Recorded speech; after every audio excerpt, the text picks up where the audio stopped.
I'm about to tell you about a wedding shoot that I did about 2 years ago in Cabo. And look, I've been doing video production for a little bit over a decade. I started back before I even graduated high school.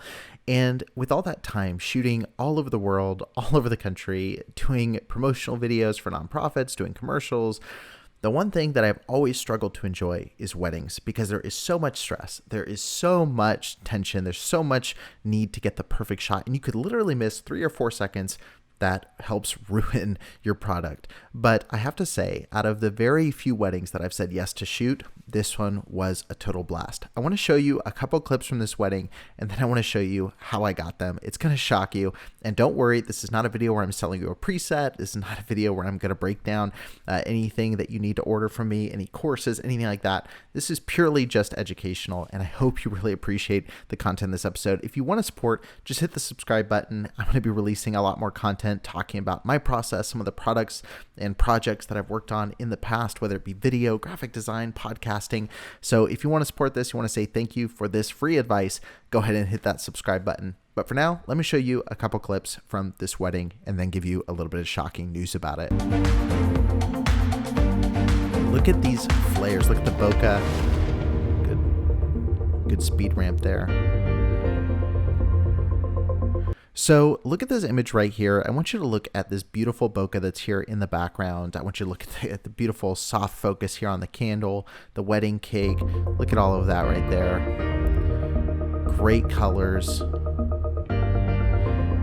Again, very dreamy. Look at that bokeh. It's some of my favorite bokeh I've ever gotten. I'm gonna tell you how I accomplished this here in just a second. And I want you to look at this really quick. I'm gonna rewind this just a hair. I love the flares that I got out of this lens. Check this out right there. Look at that. That is in camera. This is not a preset. This is not a piece of content that was added later. There's no mattes here. There's no blending modes. This is purely in camera. All the bokeh you see here in the chandelier, the smoke, the flare, all of this bokeh in the foreground is all in camera, and everything in this video, with the exception of one shot, was captured in camera. So I just want you to hear that and recognize that before we move on. Same with all this bokeh, all the lights coming down right here. That is all within the camera. And here is what's crazy about this. I shot almost this entire wedding, with the exception of 1 or 2 shots. It was filmed on a $35 CCTV lens. So this is a security camera lens. This is put out by Fotasy, I believe is how you pronounce it. Fotasy. It is a tiny, tiny little lens. I shot it all on this. So everything you just saw was shot on this lens, and the camera that I used was my gh4. So with this little camera, with this little lens, I shot a wedding video that I think looks pretty good. Again, I am not a nonstop wedding videographer. I am not someone who does this full time, but I do come from a video production background. I've worked with some incredible cameras, and I was blown away by what I got out of this simple setup. Now, I'm going to go ahead and show you a couple more clips, tell you how I got it, and tell you what I like so much about this lens. First and foremost, before I show you anything, I love cheap lenses. Now, I know that sounds like a really strange thing to say. And look, to be honest with you, there is part of me that loves cheap lenses purely for the affordability. But what I'm about to tell you has nothing to do with just that.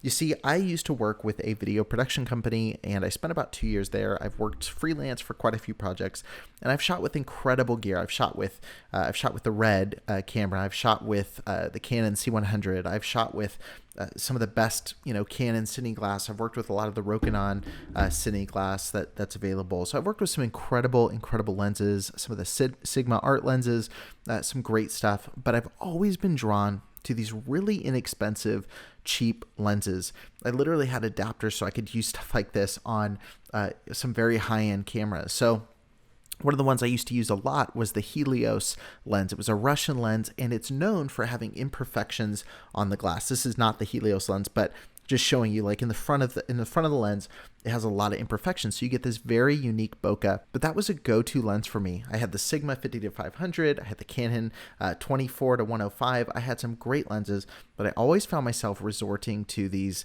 very inexpensive lenses. And that imperfection is one of the reasons. Like I showed you in the clip earlier, there's a lot of imperfections. There's a lot of soft edges. There's a lot of blur. There's a lot of lens flares that are very unique that you just don't get with some of the more polished glass that you find out there. So that's one of the reasons I really like these imperfect lenses. And I'll give you guys a couple more examples here. So again, all of this, this is all off of a $35 lens on the gh4. I'm using the native slow motion feature on the camera. These little flickers are added in after the fact, the little film burns. A little bit of the grain is added in as well, obviously. But this flare that's right here, this flare is the only completely artificial flare that's in the video. And this is a macro shot of the necklace that she's wearing. Everything else is shot on this $35 lens. You get beautiful, beautiful bokeh.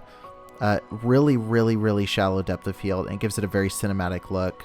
I shot in a lot of slow-mo because unfortunately when you're shooting something that in a crop sensor is going to get you really punched in, it's hard to stabilize some of it when you're doing handheld shots. And I love shooting handheld, but it really helps sell some of this stuff. But like this macro shot, I mean, this is on a necklace, so like holding very steady, slowing down the footage quite a bit to achieve that effect. And I'll keep running through a little bit here. Again, this soft purple haze is coming from imperfections on the lens. So you're getting a lot of natural character in the lens that you just don't get with, again, using like a Canon or like a Cine lens that, would be a couple $1,000s. And so again, what I really want to show you guys with this video is just that you don't need crazy gear to get the job done. It's amazing what you can get with an affordable lens. And I had some good lenses at my disposal shooting this, but I was drawn to this. This is incredible, just the setup there. But again, you'd notice that soft pink bokeh or flare in the foreground, and you just can't. You can duplicate that with some filters and things after the fact, but I mean, it's just incredible in camera what I was able to get on this wedding. And again, I was the only one shooting. I love the shallow edges. You'll see this quite a bit. Like if you look at Zack Snyder's new film, what's the name of it? The zombie movie that he just did, which I really loved. He did the same thing. He used very vintage glass to achieve that kind of soft edges, and it was a polarizing look. Like some people really liked it, some people didn't. I thought it was really cool, and I loved the style of it. And you'll notice it gives it this very dreamlike kind of esoteric quality to it, and I love it. I'll move forward a little bit here.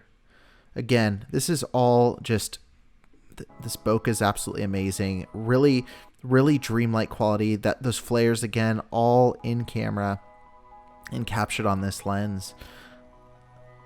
And then I'll show you really quick. So this is where I switched lens, and I'll show you what I used for this as well.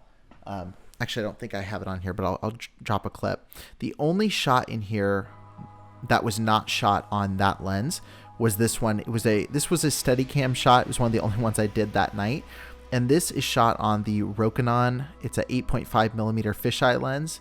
And I was on a gimbal kind of circling around. This was a Jewish wedding, so they had to put them up on the chairs. And that was a really neat shot. But after that, right back into this same lens. And again, there's one more fake bokeh shot right there. But everything else in camera, absolutely amazing. And I'll definitely link to the full video in here so you guys can check it out.